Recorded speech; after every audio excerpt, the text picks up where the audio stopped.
Hello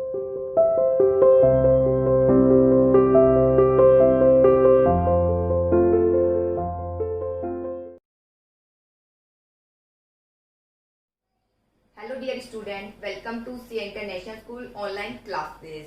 My dear plus 2 commerce class unit 8 controlling हम कर रहे थे, जिसमें वैसे एक टॉपिक है जो रिलेशनशिप बताया गया था प्लानिंग एंड कंट्रोलिंग, वो कट हो चुका है बट मैंने फिर भी करा दिया, तो आप उसको थोड़ा कर लेना, ठीक है। ऐसा नहीं आप इग्नोर कर लो, कहीं ना कहीं काम आता है ये, ठीक है, क्योंकि छोटा सी टॉपिक है, कोई ज्यादा लेंथी तो है भी नहीं वो, इसलिए मैंने वो करा दिया था, ठीक है। आज हम कंट्रोलिंग प्रोसेस को और आगे कर लेकर चलते हैं। कंट्रोलिंग प्रोसेस में हमने पढ़ लिया है कि कैसे स्टैंडर्ड डिटरमाइन किए जाते हैं, फिर एक्चुअल परफॉर्मेंस कैसे मेजर की जाती है, फिर कैसे उसको हम एक्चुअल को स्टैंडर्ड से कंपेयर करते हैं। जब कंपेयर करते हैं तो डेविएशन आता है, फिर डेविएशन का हम क्या करते हैं, एनालाइज करते हैं। वो भी मैंने बता दिया था कैसे एनालाइज किया जाता है, ठीक है। क्या स्टैंडर्ड अचीव हो गए नहीं हुए तो स्टैंडर्ड देखे जाते हैं, उन्हें रिवाइज किया जाता है, ये सब। अब इसी में आगे एक टॉपिक आता है डेविएशन टॉलरेंस लिमिट, ठीक है। डेविएशन टॉलरेंस लिमिट क्या है एनालाइजिंग डेविएशन में। जब डेविएशन आता है तो सबसे पहले ये देखा जाता है डेविएशन वो तो नहीं जो डेविएशन हमने कहा था मतलब जैसे कि 10 यूनिट बनानी है, लेकिन बोल दिया गया अगर 8 भी बना लेते हैं तो कोई दिक्कत वाली बात नहीं है। हालांकि 8 बनाना उस वर्कर की परफॉर्मेंस अच्छी नहीं समझी जाएगी, ठीक है, क्योंकि 10 की 10 बनाएगा तब वो बेटर माना जाएगा, उसको आगे प्रोग्रेस के जो है आगे एवेन्यू उसके खुले रहेंगे। लेकिन ये है कि चलिए 8 भी बना लेता है, कोई बात नहीं, क्योंकि सबकी अपनी स्पीड होती है, नया वर्कर भी आया है तो शायद इतनी स्पीड से नहीं कर पाएगा, तो 8 बोल दिया, 10 में से 8 बना सकते हैं तो 2 कमी तो हम सह लेंगे, तो वो डेविएशन है। तो अब यहाँ देखा जाता है कि एनालाइजिंग डेविएशन में डेविएशन तो आ गया, अब डेविएशन आने के बाद उसमें क्या कोई टॉलरेंस लिमिट है, ऐसा तो नहीं कि लिमिट में ही आया है डेविएशन तो कुछ करना ही नहीं। चलिए अब उसी पर देखते हैं हम डेविएशन टॉलरेंस लिमिट क्या है। Deviation are examined in the light of predetermined deviation. जो डेविएशन है किसके अकॉर्डिंग एग्जामाइन किया जाता है, प्री डिटरमाइंड डेविएशन, यानी पहले से ही डिटरमाइन किया गया है डेविएशन, पहले से ही डेविएशन डिटरमाइन किया गया है। मान लीजिए बोला गया है 10 यूनिट बनाना है, लेकिन उसमें से अगर 8 बना लोगे कोई दिक्कत नहीं, 2 कम यूनिट बनाओगे तो सहन कर लेंगे, प्री डिटरमाइंड डेविएशन है, ठीक है। तो डेविएशन कैसे एग्जामाइन किया जाता है, प्री डिटरमाइंड डेविएशन के आधार पर, कि ऐसा तो नहीं जो डेविएशन आया है और हमने जो डेविएशन बोला था कहीं वही तो नहीं है, तो कुछ करना ही नहीं है। डेविएशन किसे डेविएशन टॉलरेंस लिमिट बोलते हैं। If deviation are within limit, अगर इसी लिमिट में है deviation, they can be avoided, तो हम इसको अवॉइड कर देंगे, कुछ नहीं करना।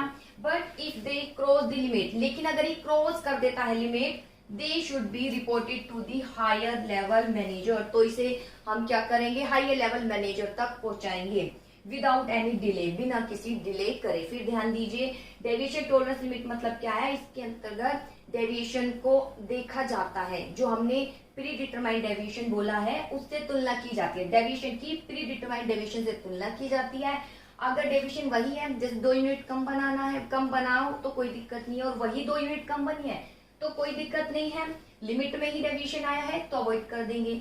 लेकिन अगर लिमिट में नहीं आया है तो हाई लेवल मैनेजर को विदाउट डिले हम उसकी रिपोर्ट देंगे।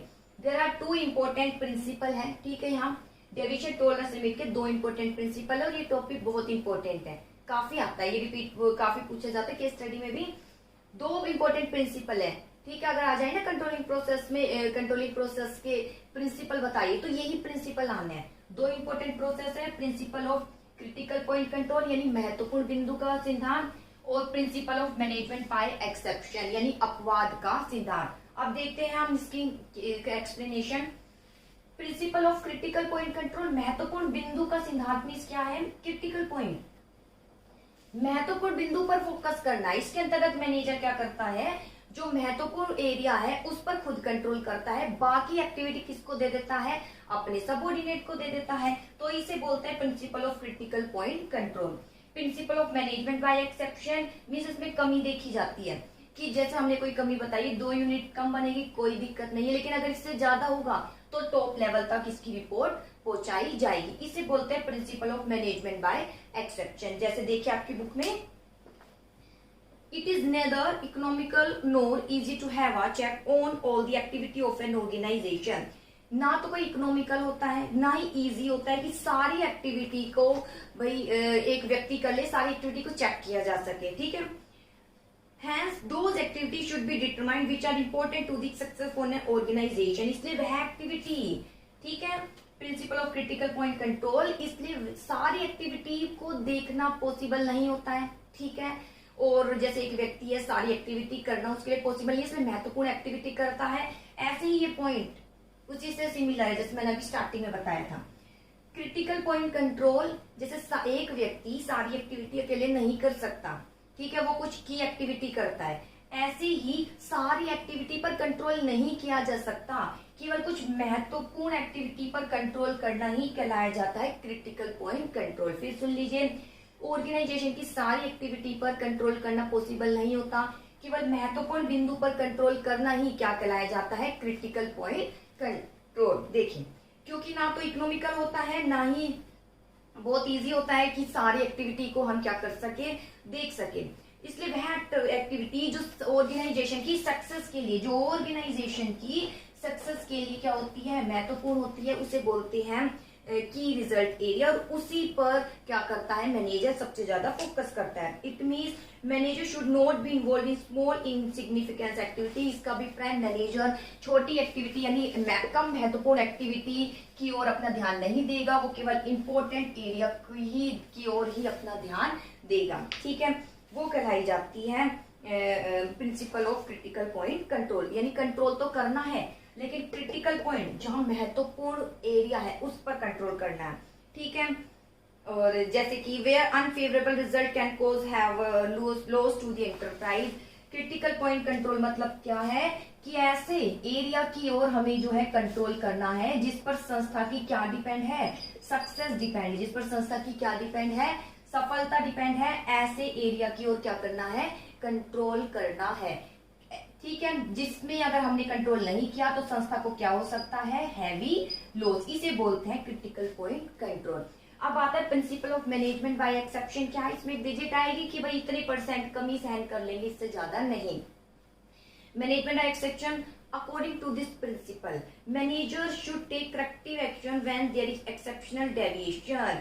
इस प्रिंसिपल के अकॉर्डिंग क्या बोलता है, मैनेजर को, जो मैनेजर है उसे करेक्टिव एक्शन लेना है। करेक्टिव एक्शन लेना है कब एक्शन लेना है, जब एक्सेप्शनल डेविएशन हो, जब क्या हो, एक्सेप्शनल डेविएशन, जो हमने नहीं सोचा उससे ज्यादा डेविएशन आ गया तो करेक्टिव एक्शन लेना है।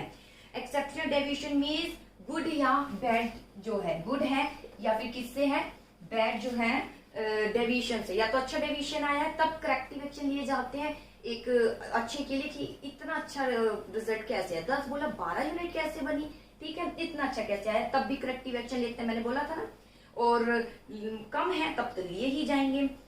फॉर एग्जाम्पल, अब कंपनी ने जैसे निर्धारित किया 3% इंक्रीज इन बैड डेब्ट एज एन एक्सेप्शनल लेवल। जैसे मान लीजिए कंपनी ने कहा है अगर बैड डेब्ट यानी पैसा डूबना, बैड डेब्ट यानी पैसा डूबना, पैसा अगर 3% तक जो इंक्रीज हो रहा है, डूबने की दर 3% तक है तो कुछ नहीं करना। लेकिन अगर 3% से ज्यादा हो जाएगी पैसे डूबने की दर, क्योंकि पैसा लगाते हैं तो ऐसा तो है नहीं प्रॉफिट ही प्रॉफिट है, लॉस भी होता है तो, और उधार भी जाता है, ठीक है।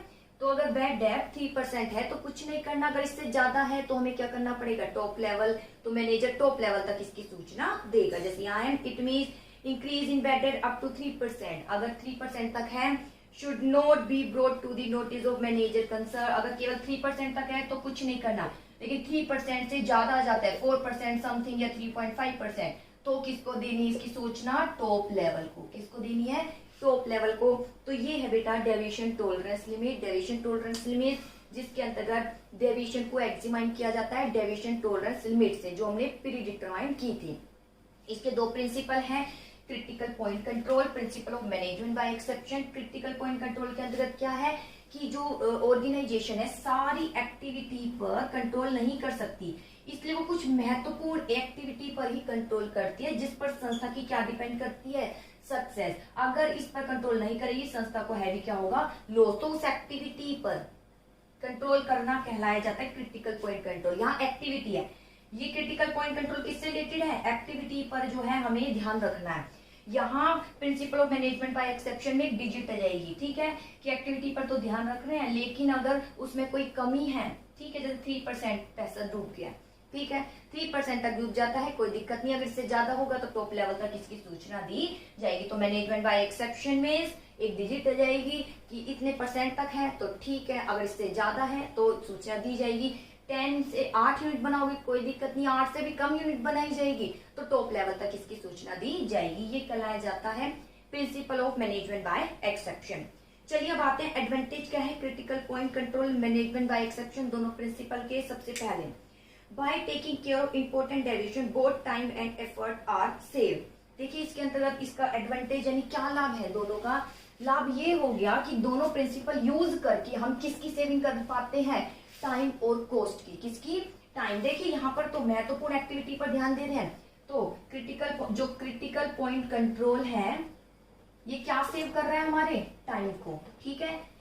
और ये यहाँ पर 3% इंक्रीज यानी डिजिट आ जाएगी, लॉस हुआ तो सूचना दी जाएगी, तो ये किसको सेव कर रहा है, कॉस्ट को। किसको, कॉस्ट को, ठीक है। The manager remain focus on important, दोनों का कंबाइन बताना है। इसके क्या एडवांटेज है कि इंपॉर्टेंट एरिया पर क्या कर सकता है, वो फोकस करता है। इंपॉर्टेंट एरिया पर क्या कर सकता है, क्रिटिकल पॉइंट कंट्रोल के अंदर फोकस। दोनों के कंबाइन एडवांटेज लिख रहे हैं। जैसे पहला कि दोनों प्रिंसिपल लागू करते हैं तो हमें टाइम की भी सेविंग होती है और कॉस्ट की। दूसरा, महत्वपूर्ण एक्टिविटी पर हम क्या कर सकते हैं, फोकस कर सकते हैं। तीसरा, delegation authority to handle less important problem to subordinate help in raising their morals. और इसके अलावा कम महत्वपूर्ण कार्य हम किसको सौंप सकते हैं, सबऑर्डिनेट को। सबऑर्डिनेट को सौंप देते हैं कम महत्वपूर्ण कार्य, अधिकार भी देते हैं, तो उनका मोरल क्या हो जाता है, इंक्रीज। उनका हौसला क्या हो जाता है, इंक्रीज हो जाता है, ठीक है। By locating important problem quick possible loss can be avoided. और इंपॉर्टेंट प्रॉब्लम पर ही फोकस करके हम इस जल्द ही प्रॉब्लम का क्या कर सकते हैं, सोल्यूशन। जल्द ही प्रॉब्लम का क्या कर सकते हैं, सोल्यूशन। तो ये कुछ एडवांटेज है। फर्स्ट एडवांटेज सेविंग टाइम की और कॉस्ट की।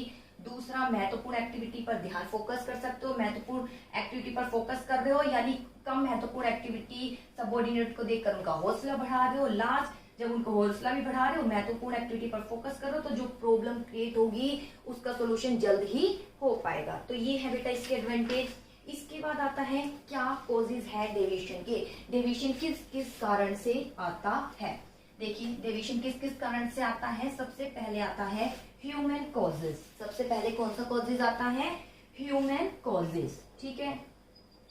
व्यक्ति सबसे बड़ा कारण है। अगर डेविएशन आया है तो व्यक्ति भी कारण हो सकता है जानबूझ कर डिले कर रहा हो, आज काम पर नहीं आया हो, लेट आया हो, कुछ भी हो सकता है। Efficiency of flow is chief cause among the human cause. या व्यक्ति एफिशिएंट ही नहीं है, व्यक्ति क्या है, एफिशिएंट ही नहीं है, एफिशिएंसी कम है, कम कुशल है, अभी कार में फुर्ती नहीं है, काम इतने ढंग से नहीं कर पाता, तो वो ह्यूमन कोज। अगला अनसर्टेन इवेंट। अनसर्टेन इवेंट क्या है, अनसर्टेन इवेंट में शामिल है जैसे कि स्ट्राइक है, ठीक है, या फिर लॉकआउट। स्ट्राइक कौन करता है, दो पार्टी होती है, एक तो एम्प्लॉय और एक ओनर। स्ट्राइक करते हैं एम्प्लॉय, ठीक है, और लॉकआउट कौन करता है, जो ओनर होता है, ठीक है, वो तालाबंदी कर देता है। या रॉ मटेरियल की शॉर्टेज हो गई या बहुत से कंपटीटर मार्केट में आ गए तो अनसर्टेन इवेंट कहलाए जाते हैं। इसके बाद आते हैं वेरियस हर्डल। अनेक प्रकार की जो है हर्डल उत्पन्न हो जाती है। और कौन कौन सी हर्डल उत्पन्न हो जाती है, जैसे कि मशीन ब्रेक हो गई, मशीन टूट गई है, या इलेक्ट्रिसिटी कभी आ रही है कभी जा रही है, जैसे क्लास में हम पढ़ रहे हैं तो कभी लाइट आ रही है जा रही है, गर्मी के टाइम में नहीं पढ़ा जाता, वो कॉजेज ही है। कौन सा कॉजेज है, हर्डल वाला। इसके बाद है रोंग स्टैंडर्ड। या स्टैंडर्ड हमने क्या किया है, रोंग, तो हमें क्या करना पड़ेगा, स्टैंडर्ड को रीडिफाइन करना पड़ेगा। स्टैंडर्ड ही गलत है, स्टैंडर्ड या तो ज्यादा दे दिए हैं या तो क्या दे दिए हैं, कम दे दिए हैं। तो ये है कॉजेज। देखिए क्या है कॉजेज, क्या है डेविएशन के। डेविएशन किन किन कारणों से आता है, सबसे पहले ह्यूमन हो सकता है, वो कुशल नहीं है, काम करने में ढंग से नहीं कर पाता है, अभी इतना कुशल नहीं है, कॉस्ट इंक्रीज कर रहा है, काम आता ही नहीं है, मेहनत नहीं कर रहा है। या अनसर्टेन इवेंट, स्ट्राइक लॉकआउट हो जाता है, शॉर्टेज हो जाती है, ठीक है, रॉ मटेरियल की। या हर्डल है, अनेक प्रकार की इलेक्ट्रिसिटी आ रही है जा रही है, ठीक है। या रॉन्ग स्टैंडर्ड है, स्टैंडर्ड या तो ज्यादा कर दिए हैं या फिर जरूरत से कम कर दी है। तो ये है कॉजेस ऑफ डेविएशन। अब आता है जब कॉजेस पता चल गया तो कॉजेस के बाद अब क्या लिए जाएंगे, करेक्टिव एक्शन। देखिए ह्यूमन कॉज एफिशिएंसी इसकी डिक्रीज है तो करेक्टिव एक्शन क्या लिया जाएगा, इंक्रीज। ठीक है, हर्डल है रॉ मटेरियल की शॉर्टेज है, रॉ मटेरियल की क्या है, शॉर्टेज। तो करेक्टिव एक्शन क्या लिया जाएगा, रॉ मटेरियल प्रॉपर उपलब्ध करवाया जाए, आगे जो है इस चीज का ध्यान रखा जाए। अब आता है करेक्टिव एक्शन क्या है। देखिए करेक्टिव एक्शन यानी सुधारात्मक कार्रवाई। टेकिंग, लास्ट पॉइंट है टेकिंग करेक्टिव एक्शन। ठीक है, टेकिंग करेक्टिव एक्शन यानी सुधारात्मक कार्रवाई करना। देखिए क्या है सुधारात्मक कार्रवाई, the last but the most important step controlling का मोस्ट इंपोर्टेंट है सुधारात्मक कार्रवाई। क्यों की जाती है सुधारात्मक कार्रवाई, ताकि भविष्य में जो अब प्रेजेंट में जो लॉस हुआ है भविष्य में ऐसा लॉस नहीं हो। ठीक है, और करेक्टिव एक्शन भविष्य के लिए लिए जाते हैं, इसलिए प्लानिंग से रिलेटेड हो गया। But now the deviation and their cause be know to be us. लेकिन करेक्टिव एक्शन के लिए हमें क्या पता होना चाहिए, डेविएशन का पता होना चाहिए, कितना अंतर आया है, और डेविएशन के कॉजेस का पता होना चाहिए, तब हम ले पाएंगे करेक्टिव एक्शन। ठीक है, now is time for removing the hurdle in actual work progress. अब हमारा टाइम है जो हमारे एक्चुअल वर्क प्रोग्रेस में डेविएशन आया उसको हटाना, वही कहलाया जाता है करेक्टिव एक्शन। देखिए the purpose of corrective action is to bring, purpose क्या है, करेक्टिव एक्शन का पर्पस क्या है, actual work progress level of expected progress. इसका पर्पस क्या है, इसका पर्पस क्या है, करेक्टिव एक्शन का एक्चुअल जो परफॉर्मेंस है उसको किससे लेकर आना है, एक्सपेक्टेड परफॉर्मेंस या फिर स्टैंडर्ड जो परफॉर्मेंस है उसके क्लोज लेकर आना है। यही है टेकिंग करेक्टिव एक्शन कि एक्चुअल परफॉर्मेंस को एक्सपेक्टेड से क्या करना है, एकदम मैच करना है, उनके क्लोज लेकर आना है। निम्नलिखित these include to type of arrangement, इसमें दो प्रकार के अरेंजमेंट शामिल है। सबसे पहले removing deviation in the actual performance, सबसे पहले रिमूव करना है डेविएशन, किसमें, एक्चुअल परफॉर्मेंस में, किसमें, एक्चुअल परफॉर्मेंस में। देखिए सबसे पहले इसमें क्या बोला है, दो प्रकार का अरेंजमेंट है, डेविएशन रिमूव करना है एक्चुअल परफॉर्मेंस में। If the production has declined because of some defect in machine, देखिए क्या बोला है, अगर प्रोडक्शन में इसलिए डिक्लाइन हुआ है क्योंकि मशीनरी में क्या हो गया, डिफेक्ट हो गई, मशीन क्या हो गई है, डिफेक्ट हो गई है, इसलिए डिक्लाइन हुआ है। ठीक है, प्रोडक्शन, तो क्या करोगे, तुरंत जो है रेक्टिफाइड करोगे इमीडिएटली, और employ should be asked to work overtime compensate the loss in production. देखिए क्या है, एक कॉजेस बोला है कि प्रोडक्शन में कमी आई है, क्यों कमी आई है, क्योंकि मशीन में कुछ डिफेक्ट था। अब प्रोडक्शन में जो कमी है बेटा, प्रोडक्शन डिक्लाइन हो गया, अब इस कमी को कैसे पूरा किया जाएगा, वर्कर ही पूरा करेंगे, तो उनसे क्या कहा जाएगा, करेक्टिव एक्शन क्या लिए जाएंगे कि ओवर टाइम करे वो। ठीक है, तो इस प्रकार जो है और डिक्लाइन जो हुआ प्रोडक्शन वो इंक्रीज हो जाएगा। अगला stopping the repetition of any such problem in future, दो मैनेजमेंट किया जाता है, जो एक्चुअल परफॉर्मेंस है उसके डेविएशन को रिमूव किया जाता है और भविष्य में ये डेविएशन नहीं हो। ठीक है, फ्यूचर में ये डेविएशन नहीं हो, इसका ध्यान रखा जाता है, ये रिपीट नहीं हो प्रॉब्लम कि प्रोडक्शन डिक्लाइन क्यों हो रहा है, मशीन में खराबी हो गई, अब बार बार इस तरीके से खराबी नहीं हो, तो ये करेक्टिव एक्शन लिए जाते हैं। For example making an in depth study of cause of defective machine, machine की स्टडी कर लेंगे क्या उसमें डिफेक्ट था और कुछ स्टेप लेंगे ताकि आगे मशीन कभी भविष्य में खराब नहीं हो, इस तरीके से कुछ स्टेप उठाएंगे। ठीक है, तो दो प्रकार से मैनेजमेंट करेंगे टेकिंग करेक्टिव एक्शन में। सबसे पहले मैनेजमेंट डेविएशन को रिमूव करेंगे, जो डेविएशन आया पहला काम है उस डेविएशन को रिमूव करेंगे। ठीक है, जैसे डिक्लाइन हो गया है प्रोडक्शन, तो सबसे पहले मशीन के खराब मशीन ठीक कराएंगे और उससे भी पहले वर्कर से कहेंगे ओवर टाइम करके मशीन ठीक होती है नहीं, दूसरी मशीन पर आप हमारे प्रोडक्शन को कंप्लीट कीजिए। ठीक है, दूसरा जो डेविएशन है वो फ्यूचर में कभी रिपीट नहीं हो, इस बात का हम क्या करेंगे, ध्यान रखेंगे। अब आता है factor to be consider while taking corrective action, किन किन फैक्टर को ध्यान में रखा जाता है जब ये करेक्टिव एक्शन लिए जाते हैं। देखिए किन किन फैक्टर को ध्यान में रखा जाता है, बहुत easy. First of all manager should take care, निम्नलिखित करेक्टिव एक्शन लेते हैं, निम्नलिखित बातों का ध्यान में रखा जाता है, ये भी इंपॉर्टेंट है। First of all corrective action should be taken only after careful inquiry in the causes of deviation. Corrective action कब लेना चाहिए, करेक्टिव एक्शन तब लेना चाहिए जब हम किसका पता कर लेते हैं, कोजेस की इंक्वायरी कर लेते हैं डीप। जब कोजेस की डीप इंक्वायरी कर लेते हैं तब लेना चाहिए हमें करेक्टिव एक्शन। ये नहीं कोजेस पता चल गया और खत्म, देखना चाहिए क्या कोजेस वही है जो बताया गया है। अगला, इफ रॉन्ग स्टैंडर्ड, अगर स्टैंडर्ड क्या है, रॉन्ग है, स्टैंडर्ड रॉन्ग है, तो इसको क्या करना पड़ेगा, रेक्टिफाई करना पड़ेगा, इसको दोबारा निर्धारित करना पड़ेगा। ज्यादा है तो कम, कम है तो ज्यादा स्टैंडर्ड निर्धारित करना पड़ेगा। अगला, action, corrective action should be taken only by manager. Corrective action कौन लेगा, केवल मैनेजर। करेक्टिव एक्शन कौन लेगा, केवल manager who is directly connected with the work. केवल वही मैनेजर जो किससे कनेक्ट है, उसी वर्क से, उसी जिस वर्क में कमी है उस वर्क का मैनेजर ही क्या लेगा, करेक्टिव एक्शन। जैसे प्रोडक्शन डिपार्टमेंट में कोई डिफेक्ट आया है, डेफिशिएंसी आई है यानी डेविएशन है, तो प्रोडक्शन डिपार्टमेंट का मैनेजर ही करेगा। फाइनेंस में आई है तो फाइनेंस मैनेजर ही उसको रेक्टिफाई करेगा, ठीक है। बाकी टॉप लेवल तक तो पहुंचाई जाएगी। एक्शन शुड बी इमीडिएटली, और एक्शन कैसे होने चाहिए, इमीडिएटली। कैसे होने चाहिए, इमीडिएटली, तुरंत लिए जाने चाहिए, ताकि लॉस को हम क्या कर सके, फ्यूचर में जो लॉस होने वाला है avoid. If necessary change should be introduce in policy procedure rules, अगर जरूरत हो तो हमें रूल पॉलिसी उनमें भी क्या करना चाहिए, चेंज करना चाहिए। स्पेशल फीचर करेक्टिव एक्शन की है, control doesn't come to an end, कि control only with implementers corrective action. देखिए कंट्रोलिंग प्रोसेस की महत्वपूर्ण फीचर, केवल करेक्टिव एक्शन लेने पर ही कंट्रोल खत्म नहीं हो जाता। करेक्टिव एक्शन लेने के बाद देखा जाता है जो हमने करेक्टिव एक्शन यानी जो भी, जैसे कि यहाँ पे वर्कर से कहा ओवर टाइम कीजिए ताकि हमारी जो यूनिट कम बनी है वो पूरी हो जाए, तो उसके बाद देखा जाता है क्या पूरी हो रही है नहीं, क्या वर्कर काम कर रहे हैं नहीं, जो डिक्लाइन हुआ है प्रोडक्शन क्या अब वो पूरा हुआ है या नहीं, दोबारा देखा जाता है। अगर तब भी कमी है तो दोबारा करेक्टिव एक्शन लिया जाता है। तो ये खत्म नहीं होती प्रोसेस, कंटिन्यू जो है चलती रहती है, इसलिए कहते हैं controlling is a continue process. तो ये थे बेटा कुछ फैक्टर जिसको ध्यान में रखा जाता है करेक्टिव एक्शन लेते हैं। सबसे पहले करेक्टिव एक्शन लेना चाहिए कॉजेस की डीप स्टडी करने पर, अगर स्टैंडर्ड रॉन्ग है तो उसको रेक्टिफाई करे।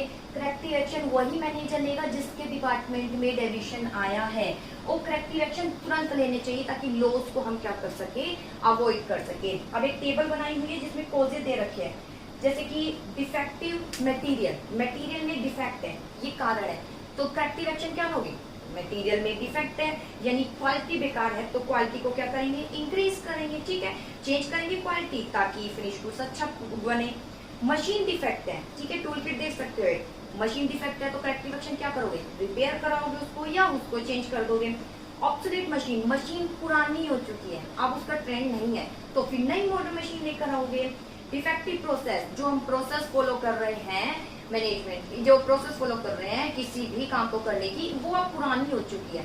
जैसे कि हम पहले ऑडियो से कर रहे थे, उससे पहले तो हम सिर्फ क्लिक कर ही दे रहे थे, फिर हमने ऑडियो से शुरू किया, पुराना हो गया, अब हमने वीडियो शुरू किया है, ठीक है, हो सकता है आगे कुछ और शुरू कर दे, तो उस जो है चेंज करना चाहिए process. Defective physical condition of work, physical condition of work में जहाँ काम कर रहे हो वहां पर कुछ डिफेक्ट है, जहाँ काम कर रहे हो वहाँ डिफेक्ट मतलब कमी है, तो वहाँ कमी पूरी करो। कमी क्या हो सकती है, लाइट नहीं है या फिर सैनिटेशन की व्यवस्था नहीं है, अच्छी एयर हो, लाइट हो, अच्छी साफ सफाई हो, इसका ध्यान रखना, यही कहलाया जाता है करेक्टिव एक्शन। तो ये थे बेटा कॉजेज। करेक्टिव एक्शन जो है दो प्रकार से जो है इसका मैनेजमेंट किया जाता है। सबसे पहले एक्चुअल परफॉर्मेंस में जो डेफिशिएंसी है, डिफेक्ट है, डेविएशन है, उसको दूर किया जाता है, और ये डेविएशन भविष्य में नहीं हो इसके लिए मैनेजमेंट किया जाता है, ठीक है। फिर इसके क्या क्या फैक्टर है मैंने बता दिया है, कौन से ध्यान, एक एक टेबल भी बता दी है, फिर दोबारा बता दी टेबल, मटेरियल फैक्टर बता देती हूँ किन किन फैक्टर को ध्यान में रखना चाहिए जब करेक्टिव एक्शन लेते हैं। करेक्टिव एक्शन लेते समय कॉजेस ध्यान रख लेना चाहिए, करेक्टिव एक्शन वही मैनेजर लेगा जिसके डिपार्टमेंट में डिफेक्ट आया है, तुरंत लेने चाहिए, और भविष्य में ऐसा रिपीट नहीं होगा, पॉलिसी कुछ चेंज करनी हो तो वो भी कर लेनी चाहिए। तो ये है कुछ फैक्टर जिनको ध्यान में रखना चाहिए जब हम करेक्टिव एक्शन ले रहे हैं। तो इसी के साथ बेटा आज का ये टॉपिक फिनिश होता है और लेसन भी फिनिश होता है। आई होप आपको समझ आया होगा। फिर भी कोई दिक्कत हो तो आप मुझे मैसेज कर सकते हैं व्हाट्सएप पर। Okay, thank you.